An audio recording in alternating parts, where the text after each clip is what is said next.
Donc, comme tout en vie, on ne peut pas juste faire quelque chose seul. Ça prend une équipe, ça prend une famille, ça prend un village pour faire quelque chose.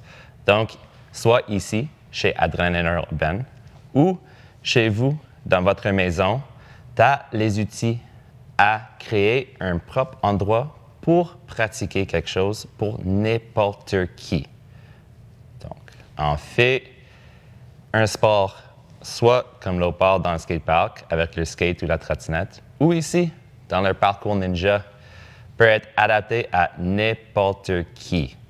Je reçois des groupes scolaires qui vivent avec des handicaps, puis je reçois ici aussi des groupes scolaires qui sont dans les milieux neurotypiques, puis tout le monde a une façon d'utiliser ces espaces-là pour se promoter l'apprentissage de motricité globale, de coordination, d'équilibre, de n'importe quoi dans la vie qui vaut la peine d'apprendre.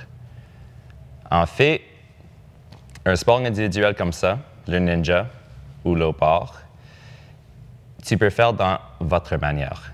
Il n'y a pas une façon de faire ça. Il n'y a pas un livre qui dit « ça, c'est exactement la façon que tu as besoin de faire ce sport-là ». C'est vraiment unique parce que tout le monde dans la vie est unique. Tout le monde a une situation unique. Donc, ça vaut la peine d'avoir une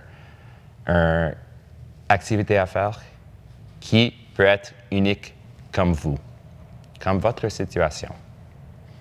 En fait, on appelle ça, dans ces sports-là, le style. Tout le monde a un style différent, puis ça, on encourage. On encourage tout le monde de trouver leur propre style. Comment est-ce que tu peux faire le skate? Comment est-ce que tu peux faire le ninja? Comment est-ce que toi, tu utilises ton corps dans la manière que tu es capable d'utiliser pour faire ces espaces? Ça, c'est votre style. Puis, ça rend ces sports beaucoup plus avantageux pour tout le monde. Si tout le monde a leur propre skill, leur propre style de faire ça.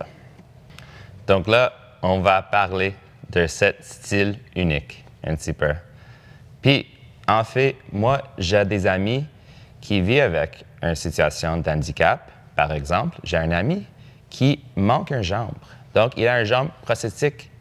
Puis lui, quand il vient ici, il va faire les choses un petit peu plus différentes que quelqu'un avec deux jambes, pas prosthétiques. Donc là, on va voir lui en train de faire, par exemple, les box jumps sur une boîte comme ça, mais à une jambe. Et je vais vous donner un défi. Si toi, tu as deux jambes comme moi, pas prosthétiques, puis tu essaies de faire un box jump, une jambe, tu vas voir assez vite que c'est difficile.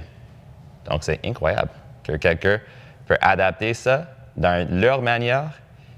Puis, même moi, quand je vois lui en train de faire ça, ça me donne la motivation d'essayer ça comme lui un petit peu.